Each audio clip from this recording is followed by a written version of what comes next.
We are always appreciate the time of Max Olson, the Athletic.com college football national writer.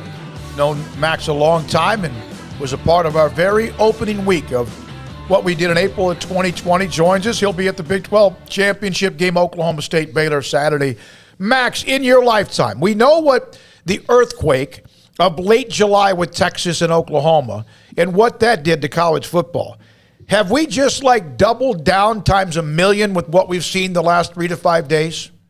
I was just on the phone with Bruce Feldman right before this, and we were kind of commiserating about how it does remind me of August a little bit, where you have these kind of days where you have so many phone calls going on that it's hard to actually like sit down and get work done and actually write and stuff. It's just like there's just a lot going on right now, and there's a lot to stay on top of. And yeah, certainly, what, it's wild to think that on Sunday we were saying, man, Lincoln Riley to USC is it just feels very unprecedented. And then like that exact same kind of hire happens a day later. I mean, that's just, what are the chances, right? That the two of these would happen in one cycle, and to have this many top 10 jobs on the market and stuff, it's a really crazy time. So, I'm just assuming that Lincoln Riley is probably the number one overall hire if you had to rank them. But outside of Lincoln Riley, who do you think really hit a home run with a good hire who's going to help their program grow? Is it Brian Kelly? Is it Billy Napier? Is it maybe even if Marcus Freeman does in fact get that Notre Dame job? Is it him? The Marcus Freeman one is really interesting because he's only been there a year. I mean, he's made a great impression obviously on them this year, but. And throughout the year and when he's done in recruiting and coaching and all that. But I'm definitely optimistic about how that one can go. I look at it pretty similarly to when Lincoln Riley took over Oklahoma or Ryan Day took over Ohio State, where it's already at a high level.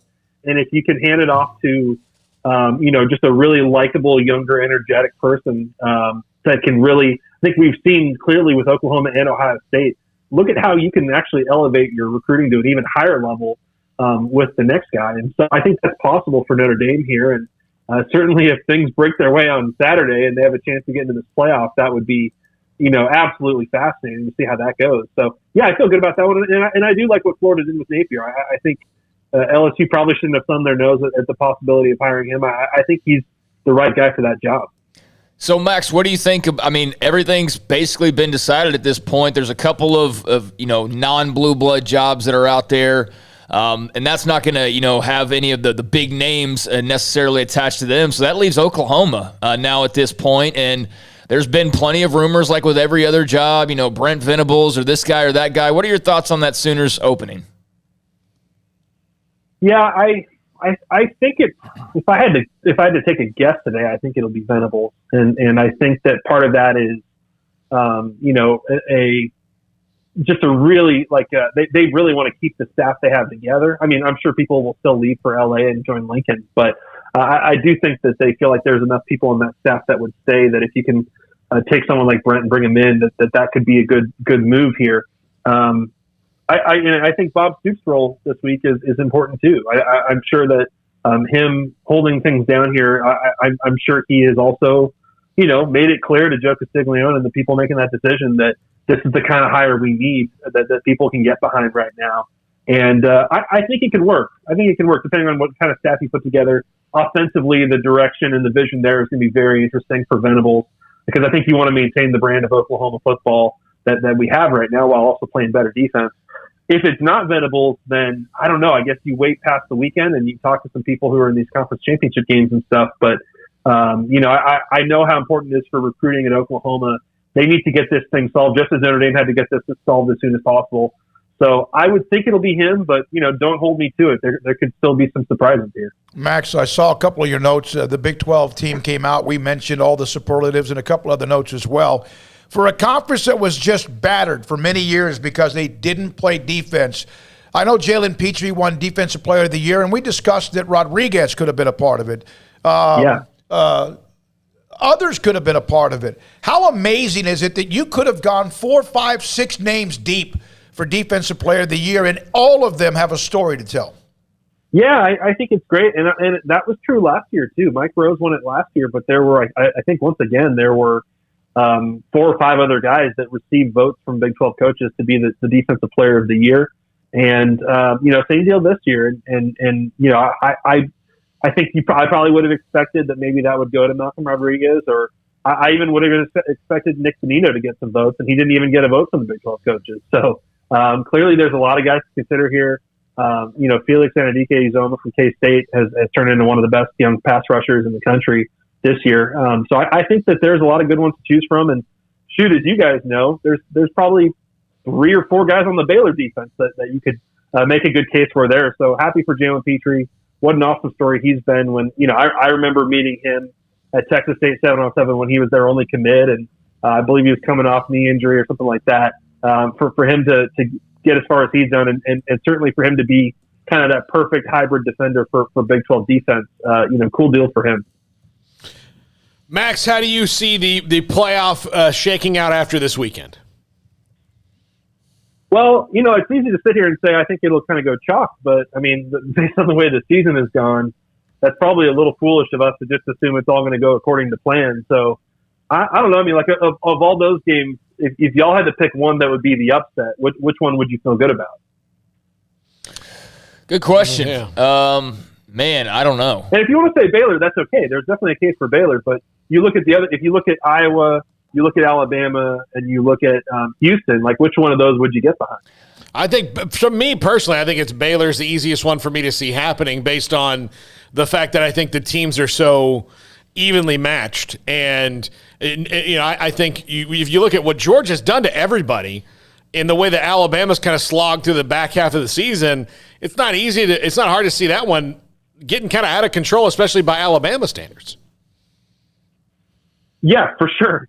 Wow, we just had another one. Bronco Mendenhall stepping down at Virginia. Oh, wow. Damn. There you go. All right. Wow. You never know. You gotta stay on your toes here. You gotta keep the tweet deck open at all times here. So I'm sorry. What were you saying there, Paul? About you think it's Alabama? Yeah. Well, it could get out of Georgia and Alabama could get out of control based on how they've beaten everybody this year and how Alabama's sleptwalked through the back half of the season. So to me, Baylor's the one that seems the most reasonable. But again, it's just hard to pick upsets at this time. No, I agree, and certainly the one that you think about, like what's going to be the big debate Saturday night, because there's always kind of one of those. And I do wonder a little bit, like, if Alabama plays Georgia really, really close and loses, are there going to be people saying, like let's say we have an upset or two, like are there going to be people saying like, oh, a 2-loss Alabama should get in, over a 1-loss Notre Dame or something like that. I do wonder if Alabama's not. You like to say, oh, they lose, they're dropping out, that's it. But it's Alabama, so you kind of have to worry about them a little bit. But, there's a way this could shake out, too, that would be kind of wild where, and great for the folks in the Big 12 office. If Georgia were to win and Iowa were to win, you can end up with a situation where you've got the Big 12 semifinal of Oklahoma State-Cincinnati in Arlington, and then the winner goes to the national title game. That's one of those that I think, I'm not saying it's going to happen, but man, wouldn't that be a dream come true for Bob Bowlesby? Yeah, that definitely would be. I mean, Matt, we talked about it just a second ago. I mean, these potential upsets. I mean, what do you think about Baylor and Oklahoma State in particular, Max? I mean, that Bedlam game was insane, and then obviously the fallout was even more insane. Oklahoma State, it's been a while since they won a Big 12 title. Their first appearance since the championship game return. Baylor was in it just a couple years ago, and we know the turnaround with Dave Aranda. Just your thoughts on both programs entering this game and the importance, Max, of winning this game potentially for both teams. Yeah, certainly. I think it's really cool for these Baylor players, and I'm sure y'all talked about it all week. But think about how many of these guys, were at AT&T Stadium 2 years ago. And how many have stayed with this program through a coaching change and have become really, really good, experienced players there who get another shot at this. I think that's really cool. And I think certainly, it's been exactly 2 months since they last played. And I think both these teams have gotten a lot better since then. And so, you go back and you look at the last one and you say, well, clearly the difference here is, that Oklahoma State forced Baylor to punt on their first 8 drives. I'm very interested to see how the chess match of this is great. And obviously you've got, 2 guys up for the Broyles Award going head to head here. But I do think that part of it, just the matchup part of it and kind of what kind of plan does Baylor come up with here to attack them a little bit better? And, certainly I think that there's going to be a lot of pressure on Baylor's defense because, as we've seen, you look at just what the defense has given up. And this Oklahoma State defense hasn't let anybody – just the defense itself hasn't let anybody go over 24 points. So if that's what Baylor's going to end up with, then can your defense hold them to less than that? I'm really looking forward to seeing it. I think it's going to be a really close game. I really do, just especially with the way the Big 12's gone this year. And I think I could see it going either way, and hopefully it's as good of a game as we think. But I think Oklahoma State pulls it out. But if it went the other way, I wouldn't be that shocked. Max, they met yet again for the college football playoff expansion and walked out the door yet again without really much going on. I'm not saying much wasn't going on, and now it's been pushed back again. And all this had momentum back in the spring, and really until about that Texas and Oklahoma SEC story broke.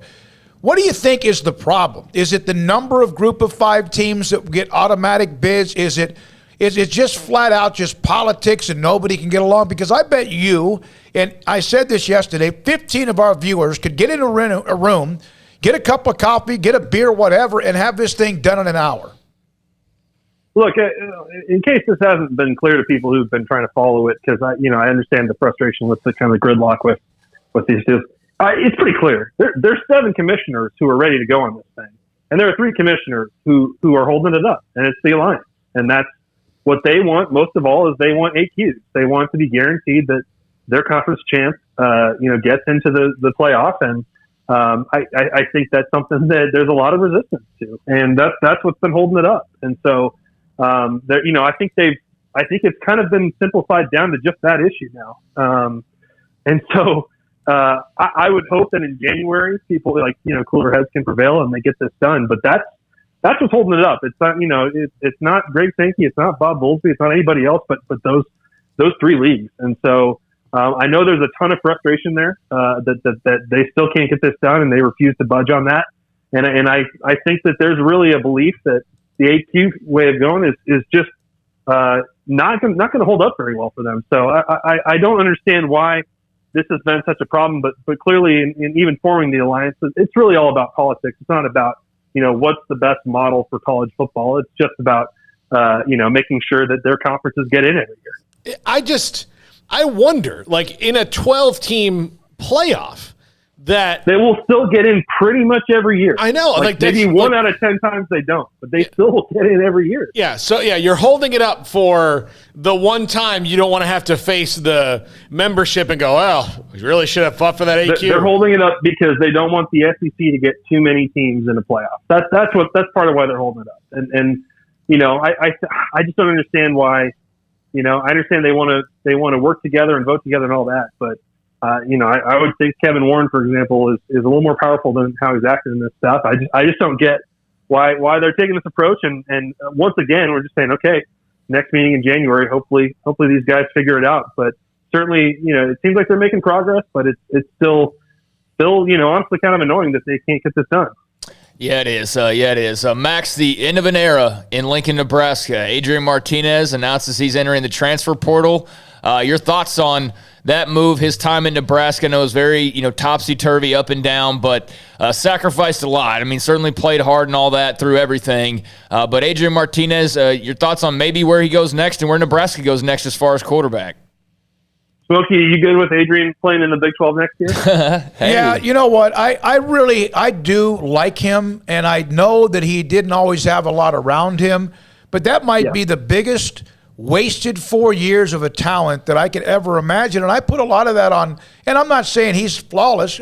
He got his own problems. He's a turnover machine. But I got to put that on Frost and the coaching staff. That talent, how could he not end up being better record-wise? And then, I'm glad I wish him one more good year of college football, but I hope he still understands that he was part of the problem too. I think that's a good recap of it. And I've watched, certainly you and I have watched a lot of Nebraska football over the years, Smokey. Mm-hmm. I've never really turned on that kid and felt like that kid was totally the problem. I think you've watched their teams and said, man, they are just really putting it all on him and asking him to be the superhero because they're not very good at the skill spots and they weren't very good on the O-line this year. And so, the legacy there is, he put up more yards than any quarterback there. Also, just a ton of turnovers, a ton of untimely turnovers. The record's not very good. I think if he can go to a school, and I think he will have some Power 5 options. I do. I don't think he's just automatically going to be a G5 guy, but I think if you can put him with a good supporting cast, and I think you can probably coach him better than Nebraska did. Like, I think he could be a pretty good player. Now he's got some injury stuff right now, and if he's one of those guys where he can't go through spring and stuff, then that's a little bit tricky in terms of what's the right fit for him. But man, you look at a place like K-State, for example, who's losing Skylar Thompson. Like, why couldn't he be a pretty productive player there if he could stay healthy? Why'd you put that into the universe, man? That's actually kind of a scary thing. I just mentioned it because his girlfriend goes there too, so that's where people have already kind of been connecting those dots a little bit. But, well, I've been there's some of those kind of schools that you look around the conference. There's certainly a few teams here that are graduating some QBs that I think if you're looking for a playmaker, and you take the good with the bad, obviously, but I think he's going to have some options if he can stay healthy. Well, I mean, K-State, one of their big things, they have to get better at health-wise at quarterback and just depth-wise there. So I think, Martinez would make a lot of sense for them. I think Will Howard, who's a good young player, but I think he threw for like 60 yards against Texas. Like, they didn't have much of a passing game when they didn't have Skylar Thompson. So, I think they're probably one of those schools that's worth looking into there. But, clearly with the way things are going in this sport, there's probably going to be a lot of schools looking for a quarterback, a starting quarterback on the market this year. Yeah, no doubt about that. Yeah, they're way too feast or famine without Skylar Thompson. It's just it's night and day how that kind of goes for them. Max, I did want to ask you about Michigan and just that huge win last weekend. I mean, obviously now playing Iowa for the title, but I mean, what a win for Harbaugh, right? Needed that one in the worst way, and the way that they did it was just that much more impressive. It is. It's similar to Bedlam. Like, it's cool to see, like, man, the team that was just better this year won the game. That was cool to see, because in both of those rivalries, certainly, one team's been losing all the time, and it's such a big psychological hurdle at some point. So yeah, that was cool to see, and I think they're going to get a good tough game from Iowa. But man, they really put it all together, and it was striking to me how, for as much as Ohio State has improved over the last couple of months, man, Michigan was just the more physical team, and it was really just like the Oregon game. It really was, in the way they were able to run the ball and play good defense and kind of control the game. I mean, so Ryan Day's got to make some hard changes here and find a DC, and I think Ohio State's going to be good next year. But man, huge for Harbaugh, and certainly if you told me, with him coming back this year and the way that they changed his deal and everything, if you told me he's going to go 11-1, I'd say, I don't know about that. That's probably a little too ambitious. So pretty cool to see them. That's not even his most talented team there, but man, it's like Oklahoma State. Man, they play really hard. Max, thank you, man. And I mean it. We'll see you Saturday at Arlington. We're broadcasting our pregame show from inside the stadium. Appreciate you always being loyal to us. Means a lot, and we'll talk to you next week. Hey, do you think I can get some of Blake's brisket if I come out? I think we can set that up for you. Yeah, so. I will. Okay, I've seen some tweets. I'm quite intrigued. He and Brian Etheridge are also about to unveil some sort of a cooking channel. So, oh boy, I know. Look at you guys diversifying. How about that? That's beautiful. Got to in this day and age. Yeah, we do. Hey, buddy, thank you, man. We'll see you Saturday. Hey, thank you. It's a great friend of the show, Max Olson, 365 Radio. That was actually, I think, brilliant. The Adrian Martinez, the K-State thing. I think that K-State. They are a good program, man, but just way too dependent on Skylar Thompson. Like, way too dependent on him. And that was just a bad loss last weekend in Austin. I mean, I know they didn't have him, but... Isn't that what he just came from, though, Martinez? They way too dependent on him? But I'm talking about, like, if you lose one guy, you're done. Like, Blake Shapen's going to start in the Big 12 championship game, maybe. I mean, it all depends on how healthy Gary Bohannon is. But they have an option who just went out and won them a football game last week. Once Skylar Thompson goes down, K-State has, like, a 10% chance of winning no matter who they're playing if it's not Skylar Thompson at quarterback. So... I mean, yeah, their offense couldn't muster hardly anything. Without Deuce Vaughn, I mean, there's nothing there. There's nothing there without Deuce Vaughn. So I think they've got to not only find a guy, but I think they need to find a couple of guys. And so I'm not saying you get Martinez and then you're done. No. I'm saying you get Martinez and somebody else, and then you go from there. Well, and look, Martinez gives you 1 year to, maybe see what you like to really give Will Howard a real shot to develop, because he had been thrown into the fire as a 17-year-old freshman during the COVID year. Then he throws him back into the fire. So if you have anything in him, maybe Adrian Martinez helps you develop him a little bit more. Plus, and I guess all due offense to Scott Frost, I'm not trying to say that, but Chris Kleiman's got a better overall system than Scott Frost does. Bottom line. Okay, wait a minute, though. Okay, I'm not going to disagree, but what kind of style does his offense play? Physical. The running quarterback has to be a runner. Martinez is brilliantly fast and athletic, but he is a fumble as much as an interception machine. He will have to put on some more muscle. Like Max said, you're going to have to take the good with the bad, and maybe Chris Kleiman can make him do that. Maybe this is your last shot to prove something to anybody about your future. And I don't think Adrian Martinez is an NFL quarterback, but he's an athlete, and maybe you can use him there. I think that's probably the best fit for him as far as a program that can play it in a postseason, in a bowl game. All right, that's another story now in college football. A guy that was there 4 years, they never went to a bowl game, and very much under 500. And I'd say about half of their losses came with Martinez turning the ball over at critical times, including this year on a couple of different occasions. Or their backup doing so in their last game of the regular season. And Max just threw that out there. There's a lot of other landing spots potentially for Adrian Martinez, and I'm sure he'll be looking around and deciding on what the best option for is. Maybe K-State's not even an option, but it's just something he threw out there that I was like, that makes a ton of sense. But I want to say too, what an awful year for quarterbacks in the Big 12. I mean, there's nobody of note, really. I mean, yes, there's Brock Purdy. You can say his name, but it's not like he went out and just tore it up. Gary Bohannon was good. He's fine. Texas was a revolving, rotation of two different guys with Card and Thompson. Oklahoma, we know that was a mess with Caleb Williams and Spencer Rattler. Although Williams, made some plays, he also... it was just a weird situation. Caught up him a little bit. And then we found out, hey, if he can't play street ball, basically, then, he's a little bit limited, no matter how talented he is. Just go down the line. Everybody either, sort of lived up to their expectations or did not at all. There was nobody that was like, man, they were so much better than I thought they were going to be. There was no star quarterback really in the league, other than just being stars because of what they had done previously, like Purdy. Yeah, I don't think there's any dominant quarterback right now that you're like, that's nobody can go there and win a job. I think pretty much across the board, there's going to be a lot of competition for a lot of these jobs. And Sanders played better as the season ended, and that was the difference because a couple of others could have done that. And I remember he was intercepted 3 times by Baylor, a couple of times in Baylor's red zone, and they got nothing out of it. I think, Craig, you brought that up earlier. 3 picks, no points. A couple of times was inside the Baylor 20 or so.